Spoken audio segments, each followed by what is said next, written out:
Welcome to Grown and Sexy Sistahs Talk. This is real conversation for real women about real life. I'm your host, NiseyGail, and I'm a personal development coach, women's empowerment specialist, and your number one Fierce Sistah. This is episode number 9 and the 5th episode in the Geturmindright Series. Today, I have the pleasure of speaking with my good friend Rachel, who is the owner of Gaia Zen Yoga. Rachel is based out of the DMV area and is going to talk to us about the benefits of implementing meditation, mindfulness, and yoga into our daily routines. In today's hectic society, it is so important that we take the time to get our minds and our bodies as healthy as possible. So sit back, relax, and enjoy this 5th episode in the Get Your Mind Right series. Much love, be blessed, and stay grown and sexy, sisters. We'll speak soon. Hello again, ladies, and welcome to Grown and Sexy Sistahs Talk. We're back. I took a little break. It's the holidays. You know, we all got a lot of stuff going on, but I'm back.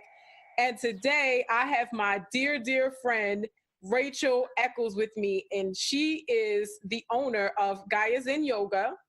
She's based out of the DMV area, and she and I were having this great conversation about meditation and mindfulness and yoga yesterday. So I thought, what better thing to do than to bring this to the ladies and have them be a part of the conversation. So welcome, Rachel. Well, welcome. Namaste. Namaste.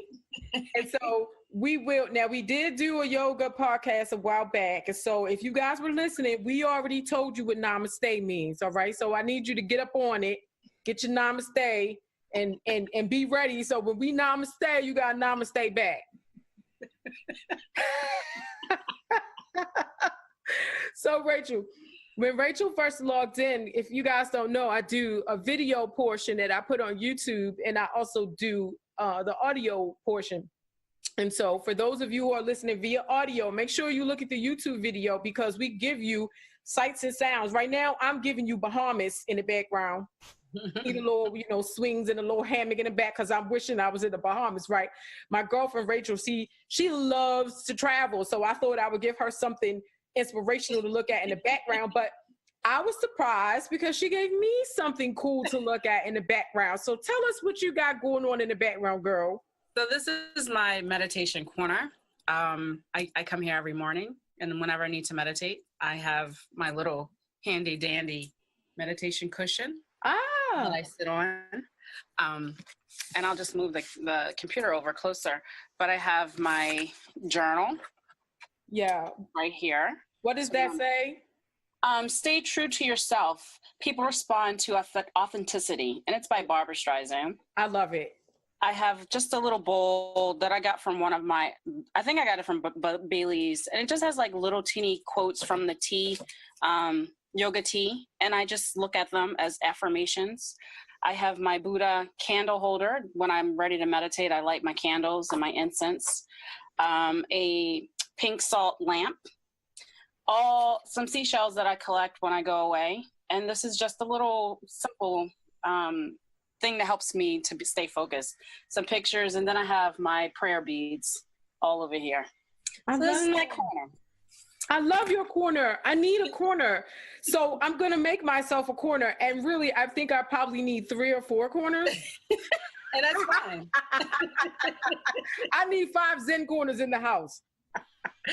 But this is my Zen corner in my bedroom. And I love that. Yeah. It looks so peaceful. I need that in my life. So I'm glad this is why we do the video portion, so we can see what's going on with the other person. I love that. Thank you. That's amazing. So tell us about your yoga journey and what inspired you to start practicing yoga. So I've been practicing yoga for 11 years now. I've been teaching for 4 to 5 years. And my yoga journey came about being very stressful. Working in New York, I was stressed out, having health issues. And my doctor said, maybe everything came back normal. Maybe you should take a class. So I was like, okay.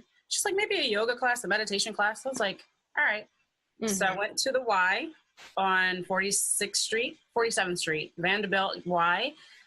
And it was already predisposed in my body. And I started this class and I was just like, wow, this is amazing. Yeah. It freed up so much of stress, of the anxiety, of the just the tempo of the city, it just completely released it and slowed it down to my speed, what I needed in my life at that moment. So that's awesome. And I didn't probably mention, well, we've been friends for a very long time, which I think I would be telling our age if I say how many years. So let's just say a long time. But Rachel is the one who introduced me to yoga, and it's amazing. And I love it so much. And this is the reason why I thought it was good to do not one, but two different recordings to talk about the health benefits of yoga, because, with Grown and Sexy Sisters Talk, what I tried to do is really bring things to the ladies that I didn't know a lot about, and things that I was, kind of shied away from and didn't know about, but then you brought me in and it completely changed my world. Wow. Well, thank you. No, really, because, we've talked about on the podcast before that I suffer from depression and anxiety. And so when I came to you and was like, girl, show me this yoga stuff, what is this yoga stuff you've been talking about? Come on, let's do it, But I didn't know what to expect going into it. And so that you brought me in and you taught me what it was about, it really opened up a new world of possibility to me. So that's why I wanted to bring it to the ladies, because a lot of the ladies that I've been in contact with want to learn more about self-care in general. And so yoga has so many overarching broad benefits that I thought, let's get on here and talk about it one more time so we can go a little bit deeper into it. Okay. That sounds good, because we as women need that. We need a outlet to release, and shopping, food, drugs, sex is some of our vices that are destroying us. But if we can find something that can help us grow as women, as individuals, it's so much more, it's better for us. It's more healthy for us. So. Right. And we know, and I got my stats, because y'all know I like to bring stats and facts, but I don't have the stats and facts about our health. But we talked about this before about Black women in general.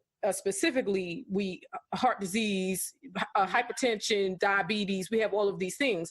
So this is why we are bringing this to you guys one more time, in hopes that you will take another look at this and listen and be ready to really try something different that has been proven to have lots and lots of benefits. So tell us about your business, Gaia Zen. What inspired you to start the business, and who specifically are you trying to reach through your work? So Gaia Zen, I started out of a passion for yoga. So I came up with the word Gaia Zen from when I was in Belize. We stayed at a really beautiful, tranquil resort in kind of like the rainforest. And it was called Gaia. It was just Gaia Resort. And so I asked the guy, I said, well, what does Gaia mean? And he said, oh, it means Mother Earth. And I was like, Mother Earth, well, that's pretty dope. And then on my way back, I was just thinking certain situations in my life occurred, and I was like, okay, so now what I'm going to do? And the person I was seeing at the time said, why don't you do yoga? Or teach yoga. And so I got my certification, and I was like, well, now I want to start teaching it. And that name Gaia kept on popping up wherever I went. And I was just like, So I wrote on a little chalkboard, Gaia Zen. And so Gaia, mother, Zen is peace. So mother of peace is how I merged those two together. So, I like it. So when I put it together and made that as my business, I want to bring peace to people that I come in contact with through yoga, because it will bring you peace. It will bring you freedom. It will give you liberation, as opposed to harboring all that anger and anxiety and hurt and pain that we are constantly carrying around like a book bag. We can start to shed that with the poses and with just meditation, and just like being present and not being so quick to react. We can be calm, take a deep breath, close your eyes, and like readjust readjust yourself in any situation you're in, and you can come back out and be like, okay, now let me handle this, as opposed to right off the back we go off, you know? So that's what Gaia Zen is all about. Gaia Zen yoga. I want to really bring that yoga aspect to not only women, but to children, to people that have like real hard post-traumatic stress syndrome, soldiers, even men that has been incarcerated, you know, because we all have we're all carrying around so much damaged goods, and we don't know how to release it, or we don't know how to because we've been conditioned to just don't think about it, or you can be angry and just be angry. You don't have to be angry. You don't have to be angry. You can release that anger. So. Right. And I think that maybe we're going to ship you down to 1600 Pennsylvania Avenue so you can talk to number 45, and maybe you can teach him how to calm his behind down. But okay, I'm sorry, I took a little left turn right there because I said, oh, we don't have to be angry because that's what we see on TV. Yeah. We seeing right. Go ahead. You can see it, you can feel it in the atmosphere. Like it's so much. It's crazy. And people just feel like they're entitled to, I'm going to stand in front of you and not say, excuse me. And you want to be quick to be like, what's your problem? You just, I don't know what's going on with this person, and I'm not going to have that person's energy affect my energy. So I'm just going to keep it moving. Just ignore that and just keep on flowing. Yeah. Say a little prayer for them and let it go. I love that. I love that. Don't give me goosebumps. I love that. And I'm going to tell you why I love that. And this is, you know, people who've been listening to me or following me, I talk about, and even on my blog, I have the blog post, It's Okay to Not Be Okay. And I talk about how when I realized that I was on a bad road, you know, it was like I was spinning out of control, like a little tornado, like always angry and mad and making bad choices and popping off on, girl, I was even popping off on the dog. What did the dog do? You know what I'm saying? Like, he like, wait a minute, what did I do? So I'm like, okay, hold on a second. Something is wrong here. This is not how I'm supposed to be living.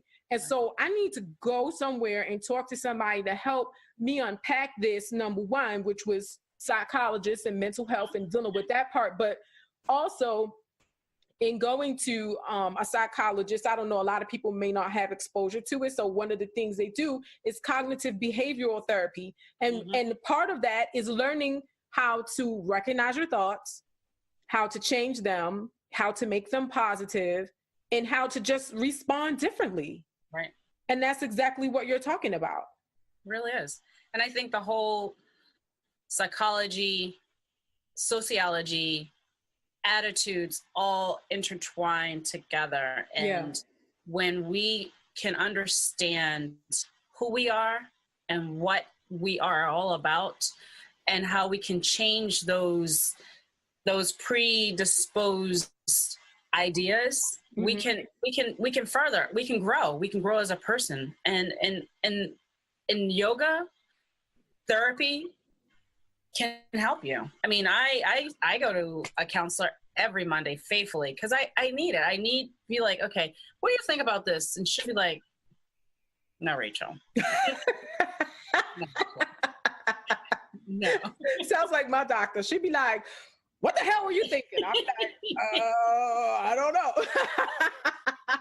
But you know, it's cool because one of the things, and we're going to get back to the questions, but sometimes we go off on a tangent, but you know, I just let the spirit lead me to wherever I need to go with these conversations. And I know you too, but you know, sometimes, not even sometimes, but in our community, we don't have exposure to that. You know, there's still that huge stigma that exists about getting ourselves and spiritually centered. And then, of course, we think spiritually in the Black community, it's all about church. However, there's more to that. There's more levels to that. And learning who you are, learning what your triggers are, learning how to get still, learning, you know, matter of fact, something that was like a mind blower to me was, I don't have to think that thought. No. Girl, wait, can they see my face? No. What do you mean I don't have to think that thought? No, surely every thought that comes in my mind, I got to follow through on that. No. But nobody teaches us that. No, why would you want to know that? Because Why? this is the reason why things are the way they are, because we have so many people that are angry, that are stressed, and all the things that you said. Yep. And then popping off is just an automatic, but nobody ever taught them from a child. You don't have to think that thought. You can stop thinking that thought and you can think something different, and it can truly change the trajectory of your life. It's amazing. Absolutely. And this is deep. That's why I said, let's get on this podcast and let's talk about this. Absolutely. It is, I listened to this because when you're in this environment, you're constantly learning, you're constantly enriching yourself. So I listened to this young lady, and she was saying how you can, when you start to have those negative thoughts, you can say, you know what, in your head, I'm not thinking that. I'm going to start thinking about the roses that I picked this morning at the market, right? That's right? As opposed to, I don't want to talk to you right now because you are a jerk. You're being a jerk. You don't have to, you can say, well, freeze, pause right there. You know, those roses are, and it's not being a Sybil, right? With two different personalities. It's just retraining your thoughts to, you know what? I'm not going to get in a fight right now. I'm not going to have to subject myself to that. So I'm going to readjust and go the opposite way. And it changes the whole attitude or the whole tension in the room. And it's not that you're avoiding the issue. You just are saying, you know what, at this moment, let's just calm down, regroup, and then come back and talk about it in a later setting where it's not, first of all, it's not a whole bunch of people. Secondly, it's just you and that person, and you're much calmer, and there's no emotions in it. So you can redirect those angry thoughts or those sneaky thoughts or those lies or whatever. You know what I mean? Right. So I love it. Okay, amazing. So back to the question. So there's been a lot of talk and controversy over the mindfulness meditation, and if the practice is really helpful to us. So talk to us about what exactly is meditation and how can one begin to practice stillness? So what is meditation? So meditation is basically sitting down, or you could be in the car, you could be standing up, but it's literally closing your mind of all the chaos that's going on, all the thousands of thoughts and sounds and all of those things that are going on. You can say, you know what, I'm only gonna close my eyes and look at the light that's shining right in my forehead, and you focus on that, and all of those other things that are just scatterbrain start to just eliminate, right? They start to float out.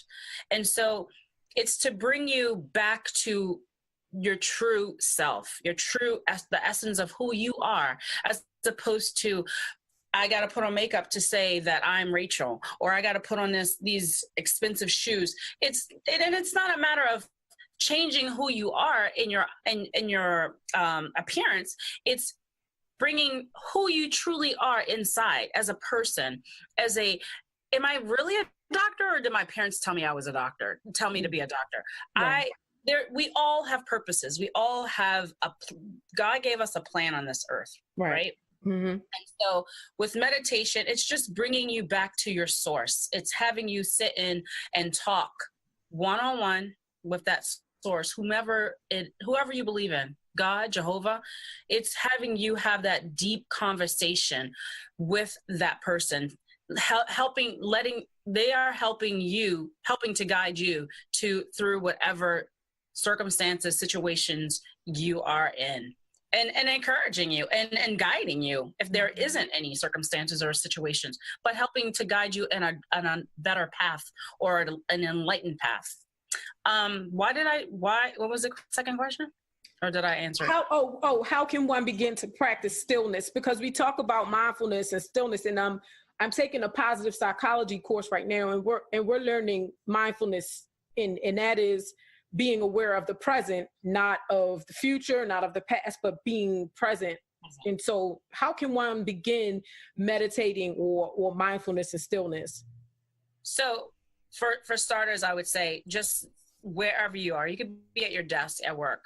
You could be on the bus. You can be in your car. You can be sitting on a park bench. But you just want to literally just sit down, close your eyes, shoulders down your back. If you're in a car, if you're at a stoplight, if you're driving, you can't be. We don't want to get still while we're driving, okay? But you literally just want to shut all the sounds out. And for me, when I first started, I got a candle. I went into a room and I lit that candle and I just quiet music, or I don't even think I had music on at that time. And I just stared at that light. And it's almost like you're homing in on one specific thing. Mm-hmm. And once you start to hone in on that one specific thing, all that extra stuff that's all around you literally just floats away. And you're like, wait, hold up. Was I here? And you're like, yeah, you were here. You just in that deep.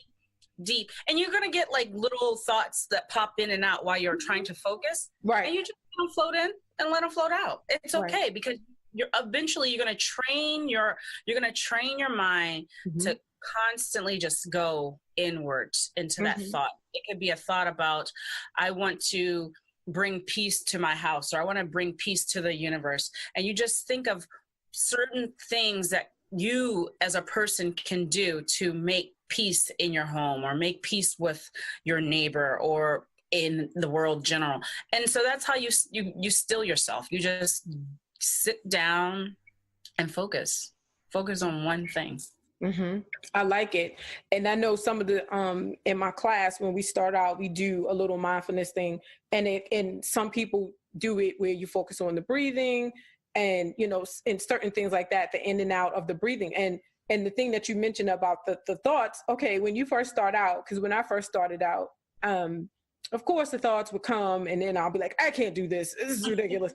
However, the more that you practice it, and you don't have to do it for 30 minutes off the bat, but you can do 5 or 10 or whatever you are able to do. And then as you get more skilled at it, then you can sit for longer. But I noticed when we did it the other day in my class that because I've done it before and I've practiced this before and I've practiced it with yoga and things like that, that when the thoughts were coming, but they weren't coming as fast and furiously as they used to before.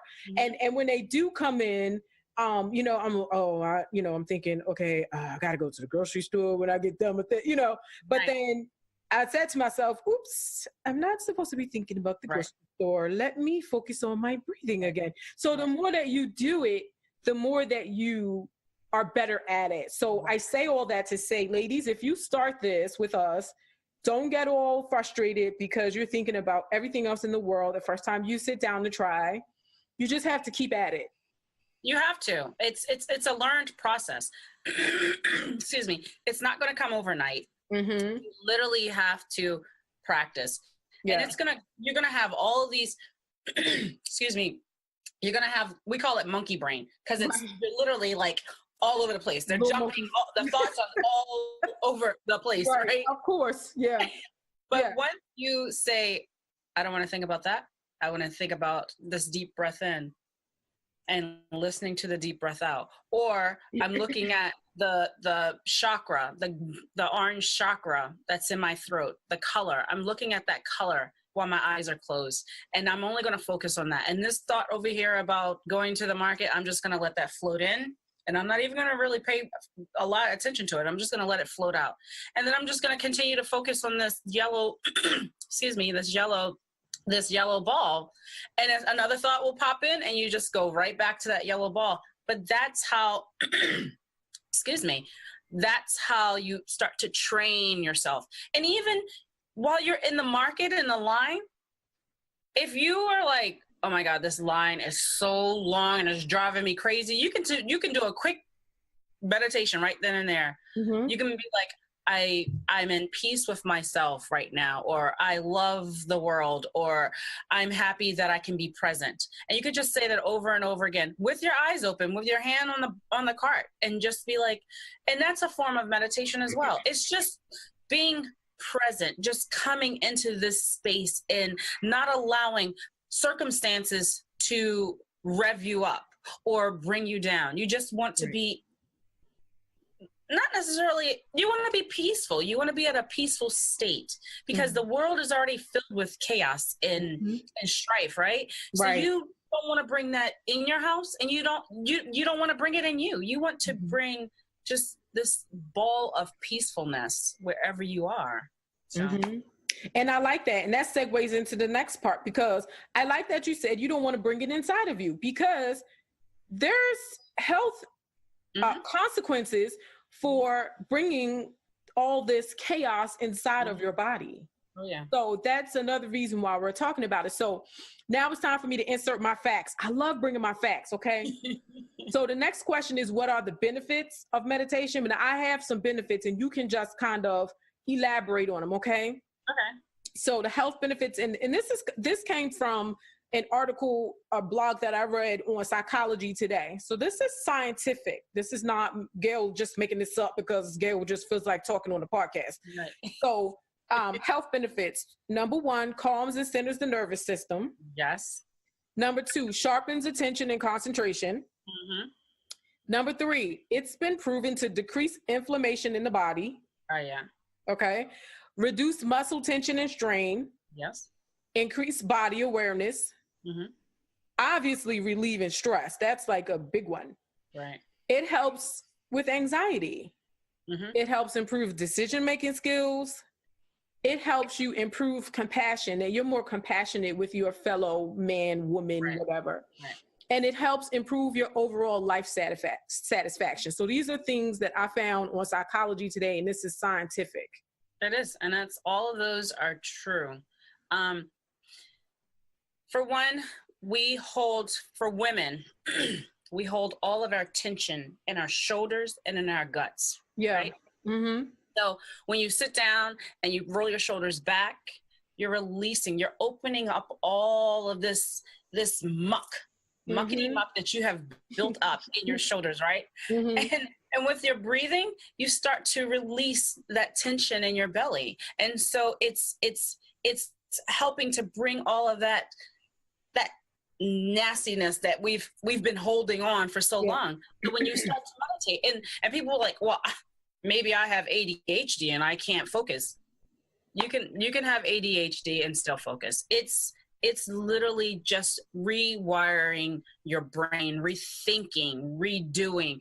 And once we start to rewire, you can focus. You can focus on that, looking up and at that one cloud or that one bird in the tree, and just, oh, that was a form of meditation. Yes, that was a form of meditation. And let those thoughts come in and come out.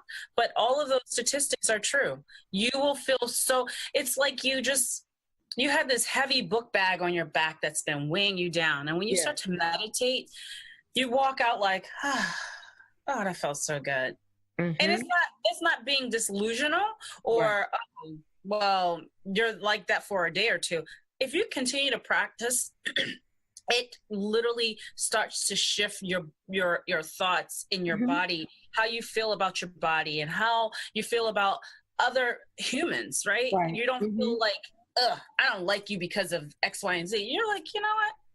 I don't know your situation, and I don't know why you're angry, but I'm not going to hold that anger against you anymore. I'm just going to have empathy for you, because I don't know what your situation is, but all I can do is love you from a distance and give you positive, like, hey, affirmations. But you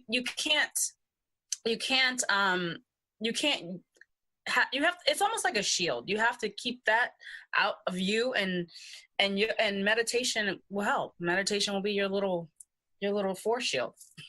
I like it. Put a little bubble and give you a little bubble around it. We need it. Listen, we need it, okay? Because life is stressful. There's a lot going on right now. And I've been speaking to the ladies in the Grown Up Sexy Sisters group and the women that I coach, because, I do the coaching too, right? And it's a similar thing. Like, everybody is so completely stressed out right now. There's so much stuff going on. We have these jobs and we have the children and we have all these responsibilities in the home. And wow, it's overwhelming. And you have the holidays. So the holidays are already, people are on anxiety. Oh my gosh. Times 10. And you're okay, I can't go into this store because you guys are like really draining me right now. Because it's just like, everybody's so antsy. Yeah. You're like, yeah, calm down. But we don't, and the good news is we don't have to be that way. But there has to be people like you and I to sit here and tell people, you don't have to be that way. No. Because don't get me started on that whole thing with the holidays and the Christmas season, because this is economics at its best. And you only have 10 more days left. Companies advertising and companies are getting rich off of the amount of stress that they're piling on us, making us think that we have to do this and we got to buy that. And it's crazy. It's causing people to be depressed and anxiety and stuff, but that's a whole nother, we're going to have to do another podcast just on that. Yeah, I agree. Look, change the channel. I talked to my doctor today and I said to her, I said, doctor, I can't say her name, but I said, you'll be proud of me because after 2.5, almost 3 years, I've learned how to change the channel. And she said, what do you mean? I'm like, I've learned how to change the channel on the thoughts and the things that have made me sad in the past. Like, my children are grown now. Christmas is not the same. I don't get to go buy these big toys and presents. And that can make some people sad this time of the year. The traditions are changed. Things are different. And you know what? I've learned to change the channel. I don't like what I'm looking at on that channel. That's right. I don't like that channel, the channel that me being sad, me being woe is me. I can change the channel. So now I'm like, doop, doop, let me put on a different channel. And on that channel, I can create new traditions. I can do different things for Christmas. I don't have to feel that stress. So that's about changing the channel. But you won't know how to change the channel until you learn these techniques that we're talking about. Absolutely. You have to get this basic stuff and learn how to center and be mindful in yoga. And then you can learn to change the channel. Because that's why I'm sitting here stress-free at Christmas. Because I changed the channel. I'm like, look, I ain't buying y'all no whole bunch. Hey, I love y'all. Right. I ain't buying y'all no whole bunch of gifts because I don't. And it's not even about the presents at Christmas time. Right. It's about family and being together. It's not about how many. Well, I got you 5,000 gifts to this Christmas. But it used to be that way. It used to be that way for me, and it was very stressful. It's very stressful. Look how much debt we rack up at Christmas time, and then in January, February, March, we try and pay it off. Right.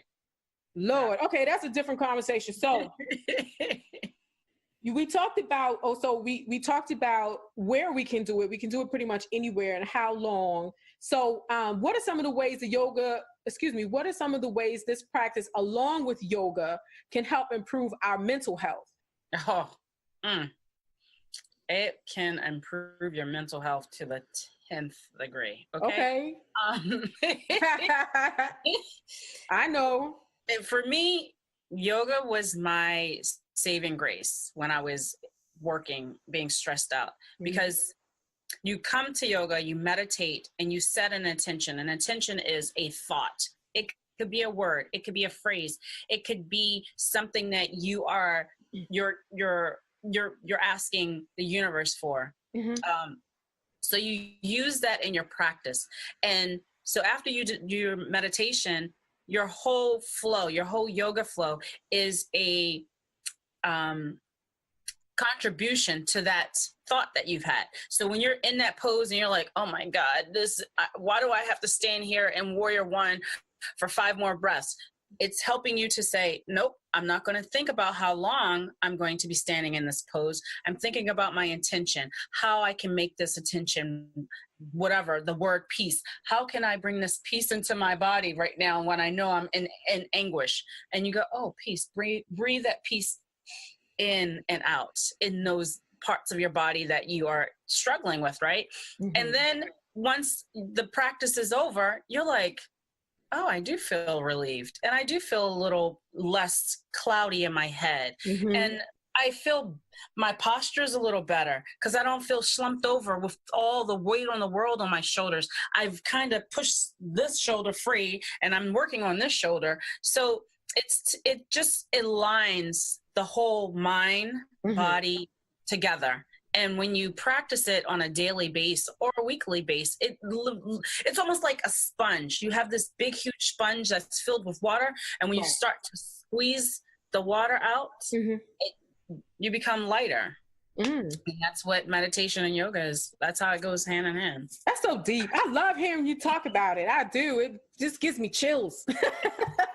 I love it. Oh my gosh. When I think of light and joy, and it's so funny because the other day I got this book and it was from the Dalai Lama and Bishop Desmond Tutu over in I think it's in South Africa, right? They wrote this book called The Light on Joy or something about joy. The Book of Joy. The Book of Joy, right? And the crazy thing is when I saw that book with the Dalai Lama and Bishop in the Book of Joy, I said, oh, Rachel.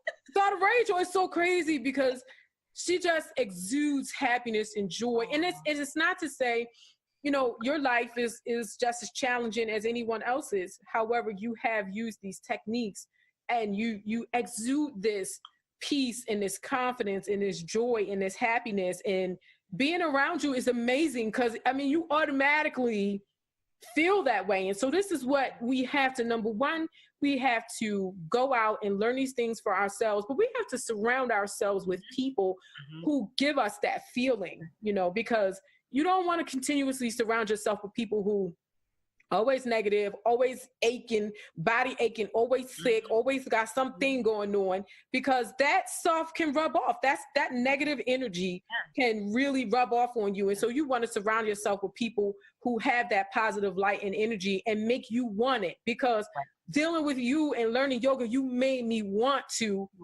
learn more about that, because I wanted to feel that way too. I'm like, man, how can I get that happy? She's always so daggone happy. How can I? She always got a cute little chuckle. How can I get the cute little chuckle? Girl. Child, you know I'm a little mad. Girl, you know. Child, okay. So now let's talk about, because we got about a little bit, like 10 minutes or something left, okay? Okay, sweet. So let's talk about our sisters and the stigma that's around this, okay? Because in my experience, women of color shy away from yoga because of the images we see, right? We just talked about the images we see around Christmas and shopping and the commercial aspect of that. But the images we see when we see people doing yoga, it's always going to be some person who's super thin, super, probably not a sister or a woman of color. They're gonna be doing some contortionist pose, something that looks like, girl, there's no way I can get my head up here, and they standing on their head. They're doing all of this stuff, right? Which that's not good, right? Because now people are like, well, that's not for me. I can't do that, and I don't see people like me doing it. So, is this something that the average woman can do? And talk to me about that. So, the average woman and the average African American woman can do it. It's not about being in the most advanced poses in yoga. It's not about that. It's about being in the practice. It's about being in the moment. Like when you're in that warrior one pose and you're like, why am I hungry? You're supposed to be breathing. You're focusing on your breath, not food, not shopping, not what date you're going to go on tonight. Right. It's really about being in the moment, being present. Right. And I think the misconcept of yoga is, so it's a twofold. You have these really beautiful, white, skinny yoginis that are walking around and doing all of these advanced poses, right? And that's the imaging of yoga. And then you have a few sisters that have been in the spotlight. And one is very pretty and thin, and then you have a bigger woman that's also very good at doing poses. And so you have this like juxtaposition. You have this really pretty African American woman who's got tons of podcasts, have tons of she's wrote some books and did some videos. And then you have this other one that's doing commercials for like Gaia yoga and I want to say it was Kellogg's or something, some commercial I saw on TV. And so you have this, well, where do I fit in? Right. I mean, I'm not as pretty as her and I'm not as big as her. So where do I fit in? Right. And so there's a misrepresentation of, okay, well, I'm not like her and I'm like that, but where do I go? And you go to these studios and the majority of the studios, oh, you're just that one little black girl in the room. Yeah. Right. So there's two of us. Yeah. And so they're looking at you like, what you doing here? Trying to get my zen, honey. I'm here to get my zen, just like you're here to get your zen. So you just, and so Girl. there's really not a lot of us going out and trying to find studios, or you find a studio and you feel like, this is awkward.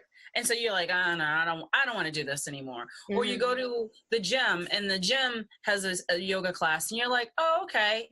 But it's not the same ambiance or the same vibe as a studio. And so you're like, okay, so now where do I go? And so for me, I feel as though I want to create an environment where women of color can come to a location and feel comfortable, regardless if they can do a pose that's advanced or a beginner's. It's not about the pose. It's about understanding your body and loving your body. And we have such low self-esteem when it comes to our bodies. Right. And, oh, I'm fat. Oh, I got this. And, oh, I don't have this kind of hair. And I want to remove that. I want you to love yourself, whether you're a size 2 or a size 22. Just love who you are. God made you special. So you should be happy. You should be like, I'm happy. I'm good at size 22 and I'm healthy. Eating healthy, meaning not having a bag of chips every hour of the day, but being mindful of what you're eating and what you're drinking and how you're moving and exercising and all of that. You know what I mean? So I think we as a community need to come together and say, okay, that might not be for me, but let me branch out and try it. Let me just try it and see if I like it. And if I don't like it, okay, I can say I didn't like yoga. But unless you try it, you'll never know if there are any benefits to you. And there are tons of benefits. Right. Right. Absolutely. Absolutely. I love that. So really quickly, I know I've heard some concerns about people saying that they heard that it was a religion and it's Satan and all these other things that I've heard. And I just want you to dispel that myth real quick. So when I told my mom I was becoming a yoga instructor, she was like, isn't that some kind of cult? I mean, doesn't it have something to do with, and I said, no, it doesn't. It has nothing to do with the cult. Yeah. So yoga is based out of India. It is a guy who was Buddhist, created the foundation for yoga. The breathing, what you do to others will come back to you. All of these philosophical and theories that he set down thousands of years ago. And it's all about humanity. It's all about living together as one, right? And whomever you believe in, it could be God, it could be Jehovah, it could be your dog. Whomever you believe in is who you're going to practice for. And not practice for, but practice towards higher enlightenment, towards that. You know what I mean? So it doesn't have to do with, we got to sit down and go, I'm going to do what is Om? Om is the same sound as Amen. It's the exact same sound. It's just a different word. That's all it is. And so the disbelief of yoga is this and yoga is that, it's not. It's about the body and the movement and being one with yourself, but also embracing society, embracing humanity, embracing love for one another, as opposed to all this other chaos that's going on. So it has nothing to do with, oh, well, you got to be a vegetarian, you got to be a vegan, you can't do this. Those are your choices. Mm-hmm. If you want to be a vegan, by all means, be a vegan. Yeah, the practice does say, don't eat this and don't do that, but this is your vessel, right? So if you want to be a vegetarian, if you want to be a vegan, if you want to eat meat, nothing is stopping you. There's no rules to say, nope, you're a beef eater, you can't practice yoga. No. Right. It's not about that. It's about who you are as an individual and how you can become lighter and enlightened with God's light towards others. That's all it is. Mm-hmm. I love that. That's a wonderful explanation. So you have a beginner's workshop coming up, and you will be having a question and answer session and a flow. So tell us a little bit more about that and what I think we're going to do it sometime in January, but tell the women about that and how they can participate. So we're going to do a 3 to 4 hour workshop. Mm-hmm. And basically it's going to be, the first part is going to be about meditation, how to meditate, how to get grounded in the practice, right? And so we'll start with a little bit of meditation. And then the next part will be question and answers. And it's basically, how do you do a flow? What is a flow? How do you breathe? What are some breathing techniques? How do I hold this pose? Is this the right alignment? Do I need to stand like this or do I need to stand like? So it'll be questions, answers, and demos. So each phase will have a demo, and I'll do the demo, or you can be my demo. But I just want people to understand, get a better understanding, as opposed to starting in your, I'm going to take yoga, and they're in the class like, what is going on? Right. What is that? Monkey? What is that? You know? Yeah. Yeah. Vinyasa. What is a vinyasa? So I just want to enlighten people with terminology, poses, and how breathing techniques and what are key words or phrases that are said during a class. And then the last portion is going to be an hour flow. So you're going to do an hour of yoga, and it will be at a beginner's pace. And if we have to stop and readjust or get some more questions like, well, how did you do that? Then that's fine. And then afterwards, it's going to be a light refreshment, maybe a light refreshment. So, and that way we can still mingle. And if people want to continue this path down yoga, we can establish a weekly, daily, monthly practice. And that way, because you don't want to just start something and be like, So it's kind of like an introductory package. And then we can say, you know what, maybe we can meet once a week, or maybe we can meet twice a week. And that way you can build on that platform. So wherever you go, wherever you decide to go, you'll have that foundation. You'll have that strong foundation of when you go in and they say meditate and you close your eyes, you know what you're meditating about. Or if they say set an intention, you know what that is. Or if they say chaturanga, you know that's plank, low plank, upward facing dog. So I just want people to be enlightened with yoga, the meditation, just the whole vibe of it, and see if they like it. And that way they can take it and run with it. So. I love that. I'm here for it. I told you I am here for it. And you're going to have to do, one thing we didn't mention is that you can do, it's not a revise, or you can revise it for people based on their needs, because if anybody's been listening to me, I had that, modified, because I had the ankle surgery. So I may not be able to do some of the same poses, but then you can do modified poses as well. Exactly. So that's a good thing. And that's the whole part about question and answer. That way you can say, well, what about if I have a lower back issue? How can I do some of these poses when I know I'm going to be compromising my lower back? We can discuss different options, as opposed to, I can't help you. You got to figure that one out on your own. You know what I mean? Girl, I love it. Because that's what some people would do. Be like, Right. sorry, wrong class. We'll find somebody else to help you. I love it. Okay. Just sit there and listen. You know what I mean? Awesome. Thank you so much. All right. So last but not least, so tell the ladies where they can reach you if they have more questions or want to participate in one of the classes or the workshops. So you can reach me at 2guyisn@gmail.com. Or you can reach me, I don't remember my phone number. Girl, don't worry about the phone number, but spell that guy is in, please. Okay. So Gaia 2, the number 2, Gaia, GAIAYOGA @gmail.com. Oh, 2guyisnyoga@gmail.com.